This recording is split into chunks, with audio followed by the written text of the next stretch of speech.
Hello, hello. Welcome back to Mentally a Badass. Today we are joined by Tammy Cox, a transformational coach helping women heal and rebuild relationships through inner child work. Her personal journey from pain to purpose fuels her passion and unique insights. So, welcome to the podcast. I'm so happy to have you today. Well, thank you, Justine. I am just absolutely so stoked for this conversation. I have a feeling it's going to be juicy. Yes, we love that. And before we start clicking record, I was like, I love this girl's vibe. And so it's gonna be fun. It's gonna be fun. And I love like we're gonna talk about like inner child healing because I know I'm gonna have a lot of questions because I probably need some work myself. So before we get into all your wisdom and such, I always like to go deep into your past to talk about that and then how you became the person you are today. So let's get into your childhood with your father. Here's the floor. Please tell me all about it. Okay. So, obviously, what got me into my work was through my own experience. If you know the people that want to go down the deepest, darkest rabbit holes, it's because they have literally pulled themselves up from like the pit of hell in their own life. And so that's what it was for me. I had an abusive father. He was very controlling, manipulative. It was also a very religious household. So that was part of the whole manipulation. I wasn't allowed to really think for myself or be anything other than what my father says I get to be. So, yeah, quite traumatic. I also had an older sister who's developmentally delayed.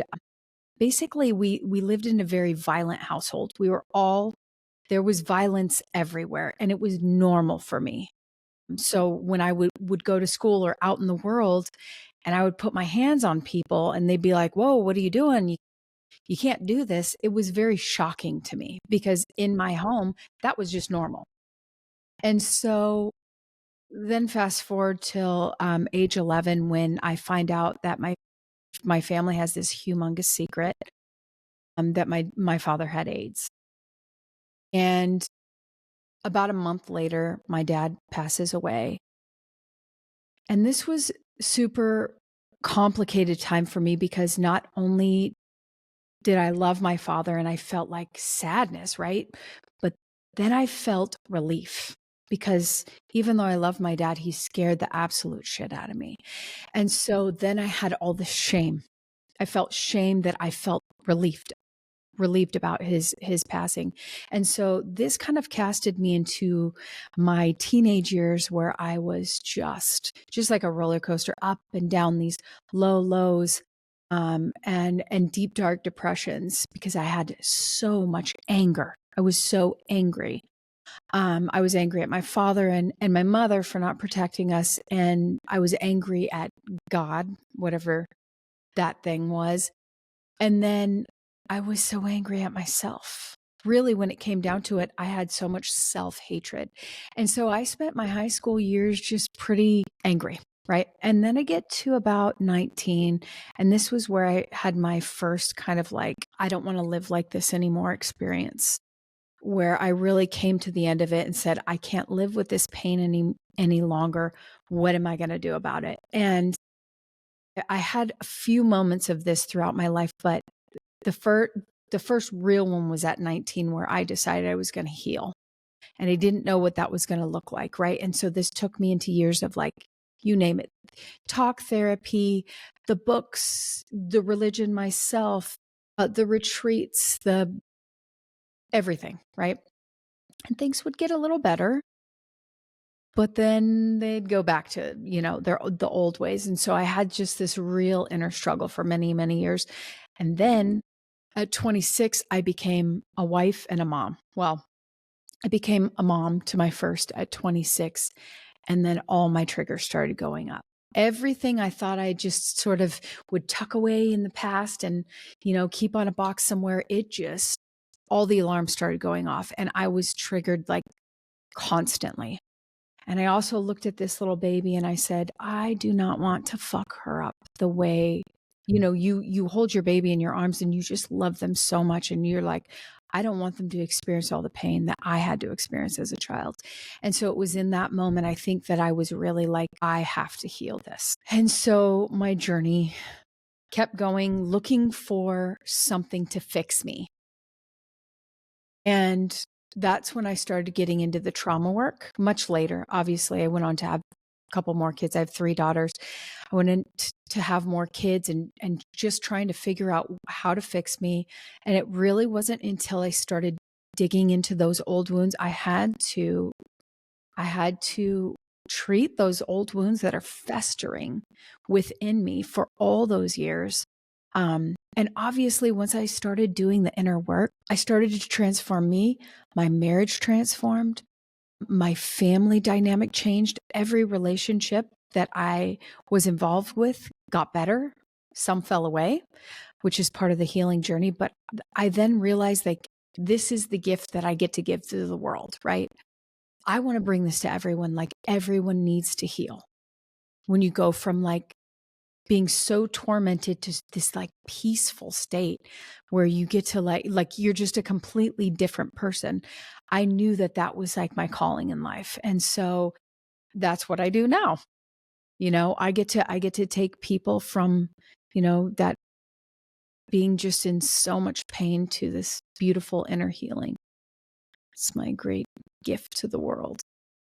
Yeah, I totally feel that. I was gonna say, like, sometimes when I hear a guest talk about their story, I see a lot of similarities of like what happened in my life, not detailed as in like I didn't experience what you went through with living in a very strict religious household and the fall, like not the exact same story, but certainly the same type of themes where where when you're a child you go through trauma, and then once you hit high school, like that's when the anger comes out, right?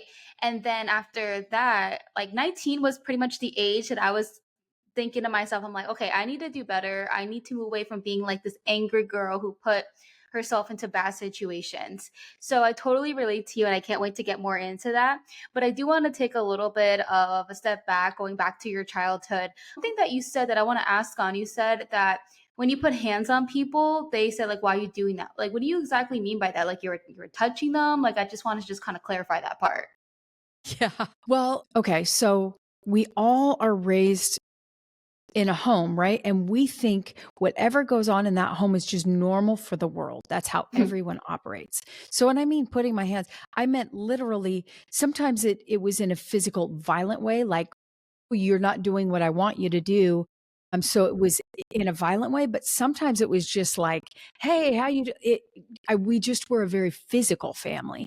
And I thought that that was normal, where some people, there's just no touching at all in their, families of origin. But meaning that we think whatever way that our family operated in those first 5 years specifically, we think we project that onto the world and say, this is how the world operates. So when someone doesn't do something that I want them to do, I'll just slap them around.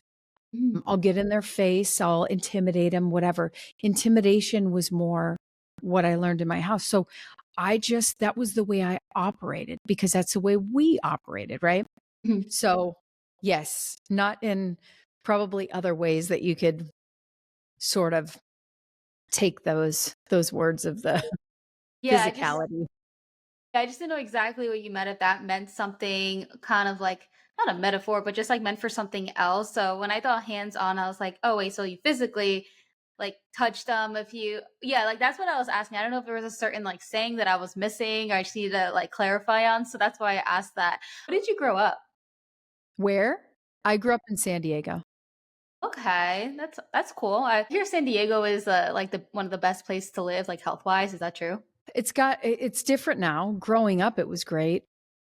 The weather is beautiful. Now I live in Arizona, so I can appreciate like the weather part. Everyone would go to San Diego and be like, "Oh my gosh, the weather." And I can totally appreciate that now. It's gotten, California in general has gotten pretty sketch. Every time I go back, there's more tents alongside of the freeway. There's lots of homeless now. It wasn't like that growing up. Interesting. I didn't even think of that. Also, before I forget, I just want to let you know that you look so young. I When you said 3 kids, I was like, "What skincare do you use?" Oh my gosh. Honestly, when you said 3, I can understand 1, but then when you said 3, I was like, "Oh, wow, Girl, you I'm look great." 42. I'm Really? 42. Yeah. Gosh, I wanna be just like you when I grow up. Oh, thank you. I love That's that. You so have sweet. such great genes or skincare or whatever that's keeping you young. So I just want to just I throw blame it that.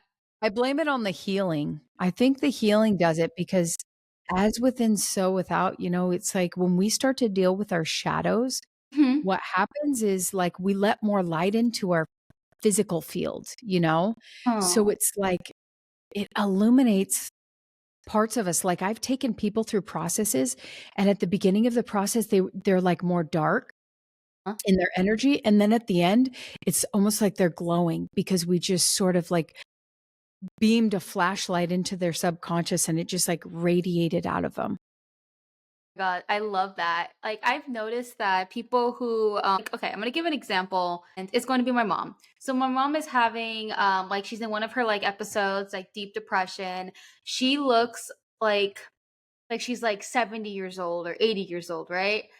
And then Yeah. once she's in a better place, she looks like 10 years younger. And in my head, I'm just like, I feel like when she's going to, like, first, when you're in depression, you don't want to keep up with your looks. You're just like in bed. It's hard to shower, brush teeth, whatever. But I do see a huge difference when she's happy. And Yeah. so when you said that, I'm like, that makes a lot of sense. It truly does. Emotional Our emotional state is controlling our entire life experience. So it goes Hmm. like this. Our identity, all of our beliefs are held within our identity, right? And it goes identity creates the belief creates the thought creates the emotion, and the emotion creates the circumstances of our life. So if we're going to change our results, we got to go back to the identity and all the beliefs that are held in there. So it's really your emotional state is creating everything. So that's why she would look older being depressed. And I don't know if you know this, but like I also study like faces. Like you can study people's faces. It's like a map. Like different lines on our forehead represent different times in our life where we had massive trauma that we haven't dealt with. So when you see someone, it's the reason why no two people age the same. If you see someone with specific lines, you can literally, especially past 30, you can literally read the place in their life that they've had the significant traumas that they still haven't healed. My goodness. Now I'm going to be looking at people's like foreheads. You should. I mean, this comes from the East. The face mapping comes from the East, and they're geniuses when it comes to this kind of stuff. But everything is energy, anyways. So Yeah. we're I'm like just looking at energetic mine. beings. At Huh? my I don't forehead see. right now. Well, I don't see nothing. I also have like, concealer. Like, what is that? You see? Is that a I don't see anything. what is this? Is this like a wrinkle or something? Well, I'm trying to remember there's certain ones too. Like there's certain ones that are really good. Like these ones right here, they let you know that you're on your divine path. So when Can you we have face map right now? like Can we these, okay. I don't know enough. I don't feel like I know enough, and you're way too young to do face mapping on. How I old do you could think I never. am? I would say, well, you're definitely in your 20s. Yeah. I don't know specifically, but I would guess 25. 29. You're 29. Okay, interesting. I was like, I'm almost to 30. You're almost at 30. That's when you start really getting the upgrades, girl. I go into 30s with your arms wide open because that's when I feel like I had such a significant growth was through my 30s. Yeah, a lot of people say that they feel like 20s is like when they're learning, and then once they hit 30, they're like thriving. And I truly believe in that myself. I would think back at my 20s and I think about all the phases that I went through in my life, right? Like in the Yeah, beginning of my 20s, I was in college. No, I mean, let's see, 20, yeah, exactly. Like when I moved away, I used to live in New Jersey. So, sorry, I'm in Florida right now. I used to live in New Jersey. So I was in like junior year and senior year of college around, 2021. I think about that life and how different I was then, right? And yeah. then after 2021, oh my gosh, 20. Me being 21, I don't know why I said 2021. After that, then I moved to Florida, right? At the age of like 22. And then from then to the year of 2022, I was like, I guess, how was I? What, like 26, about to be 27. Yes. So that's after when I worked like a typical 9 to 5 at Disney for about 5, 6 years, and then pretty much kind of destroyed my mental health and my soul at one point. That's a whole other story. But then I was able to break free from that. And now I work for myself. So, it's now I'm in like a completely different part of my life. I like to say Justine 3.0. Well, you know what's interesting? It's age 25 where we get our frontal Frontal. Yep. lobe. Yeah. And so at that point at 25, we have all the faculties of mind. Yeah. So that's why I tell my kids, you are not, I can't tell them they're not allowed to get married till they're 25, but I'm like, wait till 25 at like 30 is ideal Huh? for the new modern world just because of all the things going on, but do not before 25, which is funny because I married my husband at 25. But, you know, just if you could wait, Hmm. it would be much better for you because now you got all the faculties of mind. You'll think straight and you will also be more likely to attract someone who is a good fit for you versus, Yeah. hey, you're single. You want to get married? Don't do that. Don't ever You're do that, single. please. I'm single. Let's go. Hey, let's And just try this thing out. let's try it out. See how it There's happens. nothing more Yeah. difficult Uh than huh. marriage.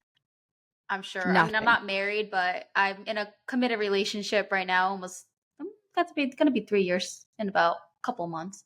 Yeah. So it's crazy that this person that I'm currently with right now, we started dating when I was 26, something like that. So past 25, and then we were like better than ever than like all my previous relationships. A lot of them were kind of, I call them a learning experience. I'm not gonna be like thinking badly of it. Every single person that was in my life gave me a lesson. But now like thinking about it, I'm like, oh, I'm kind of like very grateful that I met this person after the age of 25 because exactly what you're saying, our frontal cortex is fully developed, and a lot of people don't know that. You know, what's kind of crazy too is that society pressures people to get married like early on or have kids and such. Like how like people feel like Well, they need like a definitely in religion. Like I was told yeah, you don't have sex till you're married. So I saw a lot of people in the church world getting married super early because they didn't want to sin against God. So yeah. I guess then there was that whole group that all got divorced, because they really weren't getting married for the right reasons. Marriage is the ultimate, I believe it is the ultimate spiritual test. It is the most difficult relationship. It could be the most beautiful, the most blessed, but most of the time, those kind of marriages have gone through, like mine, terrible years. My husband and I, Mhm. I'd say the first 10 years we were together, just terrible because we were Mhm. unhealed, and so it was until you've healed and even after, it's just going to be one of those relationships that will need your constant attention and nurturing because it is the closest reflection to your Mhm. relationship with yourself. So it is like being face to face with you all the time. Yeah. And another thing that a lot of people, this is also about relationships, is that being able to learn how to have a relationship with yourself first is like the most important thing because if you have a bad relationship with yourself, like you, for example, like hate yourself or you're getting angry, you don't understand why you're getting angry. And as you mentioned before, once you got into your marriage, all the triggers came. Can you give me an example of one of your triggers? I would like to talk about one of them. You can think of Yeah, one off the top of your head. I'd love that. Okay, so interestingly enough, not interestingly, because there's no mistakes in the universe. But my husband also lost his father when he was young. We had a lot of similarities, but we were very different in our obviously personality and our trauma response. When I got triggered by him, so it would be when I felt like he was ignoring me or Yes, ignoring me. If he was sort of putting me off to the side. He was a police officer for many years, and so his job was his love.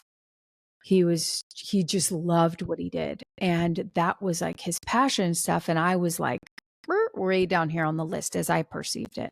For me, I felt like rejection. It felt like he was constantly rejecting me, and so it triggered me, right? And I'd be like, I'd wind him and be like, "Why don't you love me? Why don't you love me?" Which would repel him, and his trigger response was like getting small, getting quiet, moving away, getting out of it, right? And so we would just constantly trigger each other, constantly, because Mm. I felt rejected by his trigger response and he felt rejected by mine. And so we spent a lot of years until I started my healing journey, like really started the deep stuff. We just were like repelling each other. Yeah. And so it was very lonely for me and probably for him too. Mhm.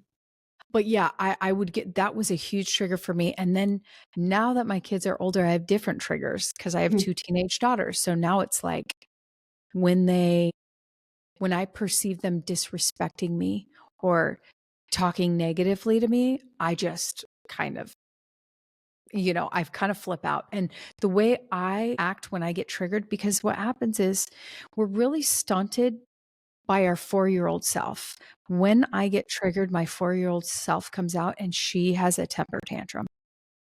So I'm a grown 42-year-old woman acting like a 4-year-old child. And so now that I've gone through a lot of my stuff, I tell my husband, when I get like that and I get triggered, treat me like I'm your 4-year-old. We have a 6-year-old as well. I'm like, treat me like that 4-year-old child that just needs to be picked up and like held and like, it's okay, because it's true. And I've learned how to do this for myself.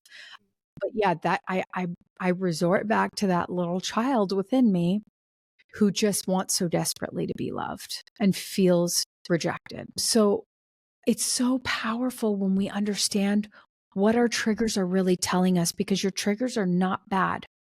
Embrace them. Don't judge them. Look at them because that little girl or little boy within you is trying to tell you that they're hurting, that they're in pain. Right. And so one thing I have my clients do is when they get triggered, I have them go into their, inside and on the screen of their mind, see themselves scooping up their little self, holding them, telling them whatever they need, calming them down, loving them. Um, and when you get that relationship, you develop this relationship with that little boy or girl within you. What happens is you're going to start to be triggered less. You're going to start to have that you're not going to get triggered as much, but when you do, you're going to be able to calm yourself down really quickly. So we call this reparenting, where we're literally reparenting ourselves in the way that our little self really could have used that love instead of maybe saying, stop crying. I'll give you something to cry about. Whatever your parents said to you to sort of stop you from crying or being upset instead of nurturing those emotions. So it's really about emotional intelligence. Yes, I love that word. I love emotional intelligence. And you can kind of see like who has it and who doesn't because everything it depends on how you react. You can't control what people do to you. All you can do is just control yourself. I do want to talk about one thing that a lot of people say that goes around on the internet and such is that people can't remember their childhood because of trauma. Do you like what is your feedback on that when it comes to because you were talking about your 4-year-old self, right? Like for me, I can't remember who I was, like what I was doing when I was like 4 years old. And then also they say that you don't have your first memory until you're like 5 years old. That's what I learned when I was when I was majoring in psychology. So I guess me saying that and asking these questions, like, what is your feedback on the statement that you can't remember your childhood because of trauma? Yeah, interesting enough, my brother was 9 when my dad died, and he has no memory of my dad. I'll be like, "Gabe, remember when, dad took us here, we did that or whatever." And he's like, I have the memory, but it's like dad was erased out of it. And as I studied the mind, the subconscious mind and how it works, when you have a painful memory, And it is so hard for you to feel what you feel around that memory, that emotion attached to the memory. Your subconscious is going to do everything it can to keep you safe, to Mhm. keep you alive, to keep you going. That's its job. Mhm. And so when you understand its job, you understand the reason why it has disconnected you from that memory, because your subconscious mind forgets nothing. I could put you in a state of hypnosis and I could pull up anything I want. In fact, you can go back to before this lifetime. That's called Hmm. past life regression. You got to go under a deep state of hypnosis for that. And that's like whether or not you believe in past lives, that's neither here nor there. But the truth is, on your DNA tracks back before your lifetime. In Mhm. fact, there's something called epigenetics. This is brand new science that Mhm. says wrapped around every strand of DNA in your body, all the billions of cells in your body, is something called epigenetics, which is basically memories, feedback, data that goes back 7 generations in the past. So you carry within your DNA all sorts of information that you're not in your conscious mind privy to. So that's why someone could put you in a deep state of hypnosis and get all sorts of information out of you. Can't But do that. the short answer is your subconscious mind knows all of it. Your conscious mind, however, there might be a disconnect there, but that is just the pain part. So you can have access to it if you wanted. You just you'd have to quiet the conscious mind. So if someone starts, for instance, meditating on a regular basis, that's quieting the upper faculties. That's quieting the repetitive thoughts in your conscious mind. You'll have more access to the subconscious. God. I need to start meditating more because I love talking about the subconscious. Actually, do you by any chance know who Thais Gibson is? Mm-mm. Okay. I think I've heard. I think I've heard that name before, but no. So yeah, so we did an episode and it was called How to Tap into Your Subconscious to Heal. And that episode right now is consistently getting listens like every single day since like I interviewed her. And that just shows right there that so many people are interested in that topic. Hmm. So I love it. And That's all I do. there you go. So I'm pretty sure your episode is gonna do fantastic. Hmm. And make sure to throw in that keyword subconscious. Yeah, so that and it also truly fascinates me. And have you ever done ancestry? No, Oh, totally I should. want to. I want to. Totally should, because I want to like see, my ancestors. Actually, no, the first thing I really cared about is I guess I may already know like my nationality and stuff, I guess more going back. And I didn't know that I already knew like the Irish and the Italian parts. I wasn't shocked in that. But also a lot of my ancestors are from Africa. And I had no idea. And then they migrated to Cuba. So my dad was born in Cuba and he moved here. So in my head, I'm like, oh yeah, I'm like 50% Cuban. Like half my family they're all Cuban. I come from like this Hispanic and Hispanic culture, right? And then my mom's Italian. So that's all I'm thinking, right? And then when I get his back and I'm just like, wait, what? And then my dad said there was apparently like a slave trade around like years back. And I'm like, oh, that's interesting to know. Hmm. So yeah, so I had no idea. And then it said like I saw like how the percentage wise of Cuban, it was like 2%. I'm like, I was like, how am I 2% Cuban? Well, they say, because I had cousins that did that. Huh? They were sisters. They had the same nationalities, but different percentages of all of them. So as the DNA goes down the track, you're not going to pull the exact same. It's not like equal parts of everything. Yeah. Well, I'll get half of all your DNA, half of all your DNA. Like it doesn't Yeah. work that way. And so that's so fascinating to me. And in fact, I've been telling my husband that I really want to do that ancestry.com because I Italian and Irish, Huh? me too. But I'm like wondering because I'm supposedly majority Irish, but like both of my grandfathers were redheads. My brother's a Mm. redhead. So I'm like, I know I have a lot of Irish, but you just never know. Apparently, I learned that apparently a lot of my ancestors are from Africa. That's insane. Yeah. And then a lot of them lived in Ireland, a lot lived in Italy, some in Spain. Well, Spain I already knew about, but my mom said, "Oh Girl, you gotta yeah, get back to the motherland. You gotta take a trip to the motherland. I do."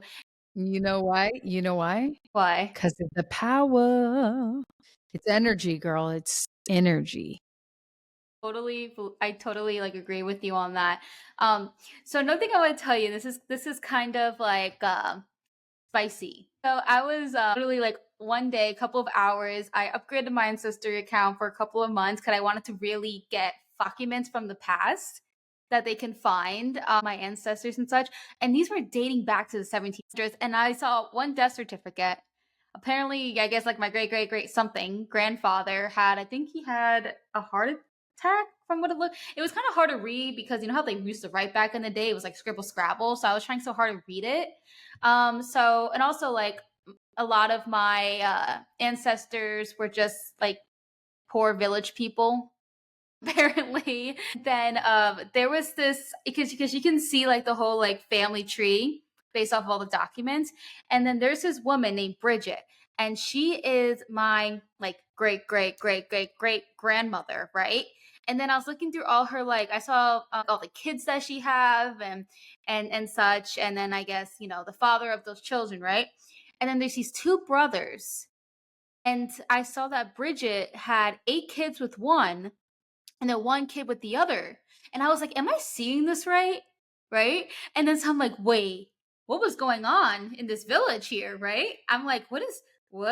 Okay. And then so I was like, okay, well, maybe like the person that she had 8 kids with like died, and then the brother was comforting her, right? Like, so I'm here trying to like get into like kind of trying to know like what the tea is, right? And then no, the person that she had 8 kids with was still alive when she had the kid with the other person. So I was like, what was going on?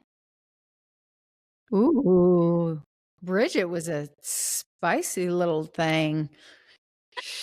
I She's like, know. "I want your brother." I really want to know the details, so I have to get a new Ouija board or something because I need to know. I need to know what was my great great great grandma like. What was going through her head? Like, how was her mental health? You know, like Well, I need to know these things. you could have a regressional slide therapist take you into a deep state of hypnosis and answer those questions. God, I'm kind of like scared to like know. Like, what was Bridget doing? Like, was she a decent person? I hope she was a Well, decent. it's like I mean, we And have you all know, these ideas. We have all these ideas and beliefs, right? We say these things are right and these things are wrong and get in the proper piles. But it's like, who said? Who designed mm, these rules? true, I think true. a lot of the rules that we uphold today were just passed down by a person who wanted to control us. Wanted to make the rules for us. Wanted to control us, right? Wanted to have power over us. Wanted to, it's like who says you have to live by those rules? It's Yeah. like what I project moving forward into the future, like I say 100 years and beyond. I think the institution of marriage will either have to massively change Mm, or it's just going to dissolve altogether yeah. because it no longer serves us for the time period we're in now. Like, for instance, it was a gift to women back in the day when women were property, they weren't human beings. Right. So it was a way to protect the woman from essentially not being able to eat or being taken care of. Right. Because she Mm, wasn't able to work. She was property. mhm. Now it's not like that. Now we're our own. Now we're humans. We get to be Yeah. human beings. So now we make the same amount of money. We have the ability to take care of ourselves. So we don't need it to survive. Mhm. However, it does get to be a gift if you know how to utilize it. And I think just the marriage has to change. Like it just has to change. It's you really got to relook at it and say this just isn't working for us. Like so then when two people separate, it's just this messy, sticky, terrible thing. We just get to reestablish what it looks like. And if we do that, then I think that it can remain. But if we do not adjust things, then it's just like people aren't getting married anymore. Mhm. And if they are, they're getting divorced. you know? So it's really calling us to look at these relationships a little bit differently before they dissolve altogether. Yeah, and another thing, they do say that like the number one reason a lot of people divorce is financial reasons, and I know that's kind of irrelevant to our whole conversation because we're talking about childhood wounds. So I don't know why I brought that up. But would you say I guess like the second one, I guess would be like those triggers and childhood wounds? Yeah, but think about it. You're not like here's the thing. When you're in a relationship with someone else, you're not going to agree 100% on everything. Mhm. But if you have a lack consciousness around money, that's why it's being triggered. That's why you guys are Yeah. getting divorces because you have a lack consciousness around money. Like your needs aren't going to be you're taken care of, like you're not safe. I feel like when we heal our inner wounds, we are opening ourselves up to having everything that we desire because we're understanding that the only thing that kept us from the things that we wanted were beliefs. And Yes. when we start to understand that our beliefs can be changed, our whole world opens up. We can have anything that we want. Mhm. I don't believe that money is actually what it is. I think it's the lack consciousness around money that is quote unquote destroying marriages. People just need to work on their healing. I have a tough question for you, actually.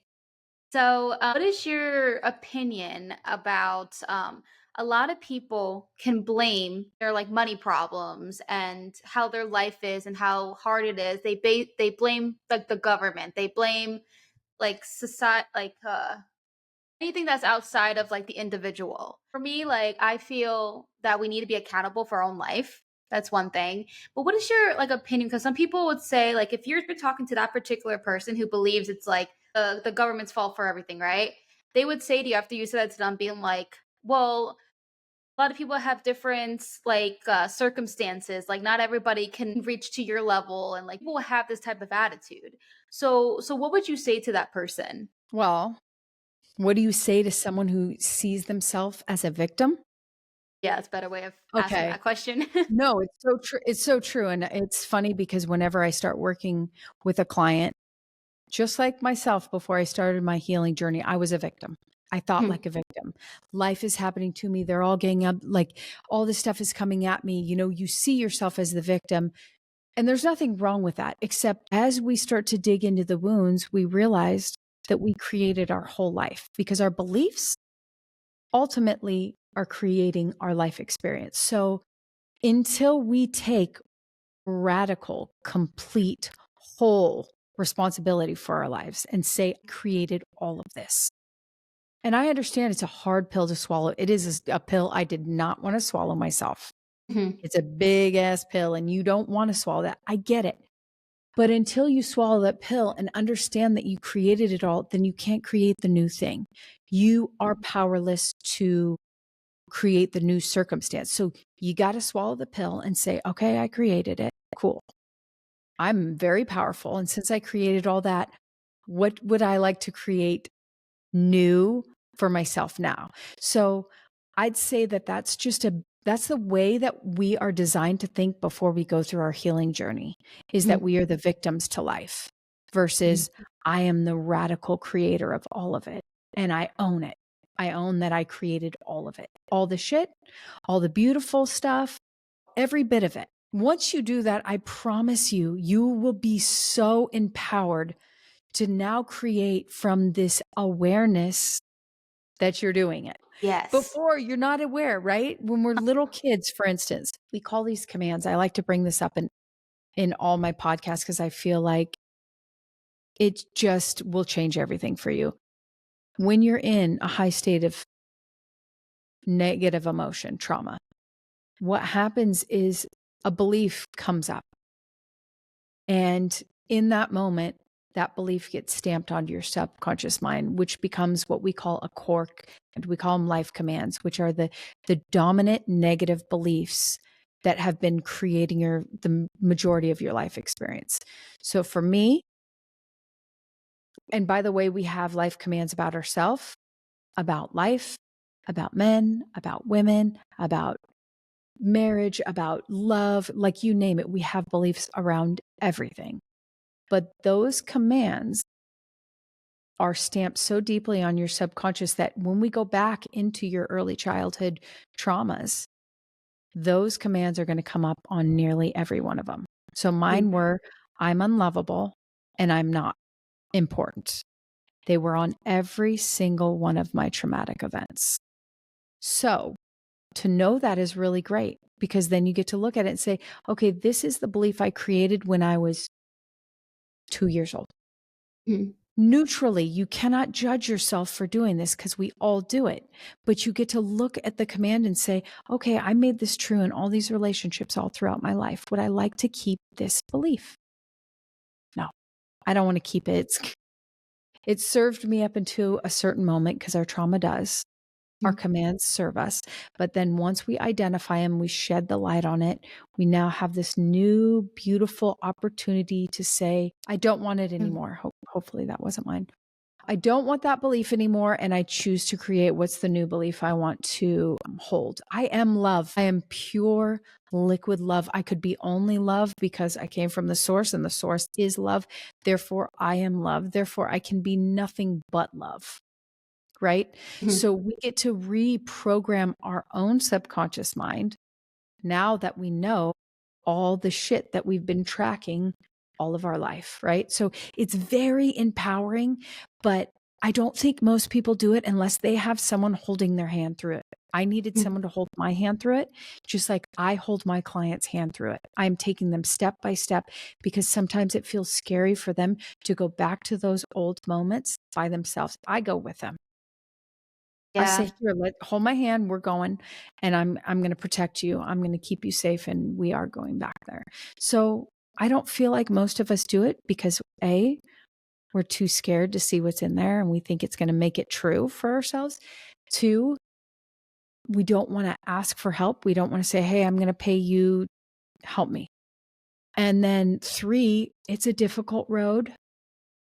Living with the pain is difficult, but then healing the pain is difficult, and it's all about, like, picking which challenge you want, I guess. And I think most people choose to stay the same because the discomfort of changing can just scare the crap out of people. So I don't know. I did it because there was no way I was either going to take my own life or I was going to heal. So for me, it was like a do or die kind of Mhm. situation. I think for those of us who have been through really difficult things, that's just, we have no choice but to heal it.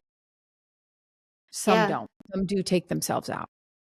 Yeah, which is definitely unfortunate, and I think a lot of that as well is when they don't have like that person in their life that would hold their hand. A lot of people who do take their life, they feel alone, which is really upsetting. And this is a big reason why I do have this podcast and this mental health brand overall. Is just that if they don't have like that, just like that person who could at least just talk them out of like like jumping off a bridge or something like that, like it's they could I always welcome, like, if they need to, like, talk in the DMs and such, like, sometimes people do, and sometimes I'll get messages saying, like, "Oh, I was feeling this way, like, so down, but then I listened to your podcast and I felt seen."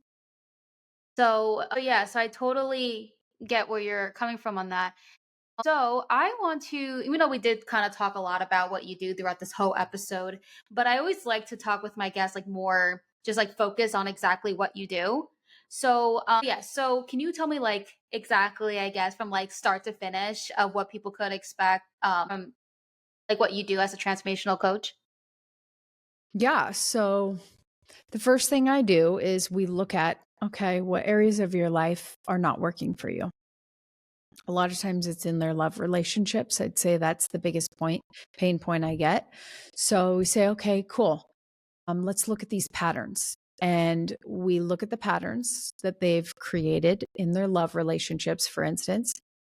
And then we track it all the way back to childhood. And then we start incrementally clearing each and every traumatic event that they went through that contributed to that particular issue. And of course, we unpack all of them really as because they're all intertwined. Like you are there's so many different parts to a human being. So they're all intertwined, and we sort of unravel it all the way back to the root cause, which is always in the first 5 years of life. Mhm. If you're dealing just on a surface level, like talk therapy deals on a surface level, it very rarely goes back to the root cause and starts healing those traumatic events. And our trauma, until we start moving out, what we do is all the negative emotion you've experienced in your life, if you have not emoted it, remains trapped in your body. So what I do with my clients is we go back there and we start to literally pull out the negative emotion trapped in their body. And just think about like the free space that gets created when you move out all the negative. It's like and then from there we look at the identity. Okay, I've created this identity. So what's the pattern? Is the pattern that you just let men treat you like just absolute garbage? Is the pattern that you love toxic men, you're drawn to toxic men? Is the pattern what's the pattern? And then we look at, well, how was that created? Dad was like that to mom. So we start to unpack it all. Once we find out how the identity was formed, then we get to recreate it. Okay, who do you get to be now? Who would you like to be? Oh, you don't want to be passive anymore? Oh, you don't want to just, who do you get to be? So then we recreate the identity. And then what always ends up happening with just about every one of my clients is from this new space, they figure out what they really want to do with their life. Their purpose gets birthed from it. And so that's the juiciest part, is like, oop, I got to, they because they transform. They went from being the caterpillar, and they now have their wings. They're out of the cocoon. Now they're these big, beautiful butterflies. And I just let them go into the world and have that ripple effect over everyone in their lives. It's just the most beautiful thing to watch someone completely transform that way and become a different being altogether. It's That's juicy. awesome. I like how you use the word juicy. It's juicy. I love the choice of words. I think that's like super awesome and really, I was gonna say, I'm not gonna say jealous. That's not the right word I'm gonna use, but I think that's awesome to have a career where like every day you just get to help people transform. Like literally, like you're literally serving. Like I mean, you are, but it's the way I would think about it is like you are God's work if you. Like, that's kind of the way I see it. Mm-hmm. Kind of like what after talking about this, I'm kind of thinking like the whole like religious thing and how like Jesus helped us, Jesus went through all of this, and yeah. So I think I can go on and on about that, but I think we had such great conversation today, Tammy. I really do appreciate you coming on today. Yeah, it's been real fun, girl. Yeah. We'll have to Okay. do it again. Yeah, that would be awesome. All right, so I'm going to end this here. And for everybody who is listening, hope you guys have a good rest of your day and stay tuned for next week's episode.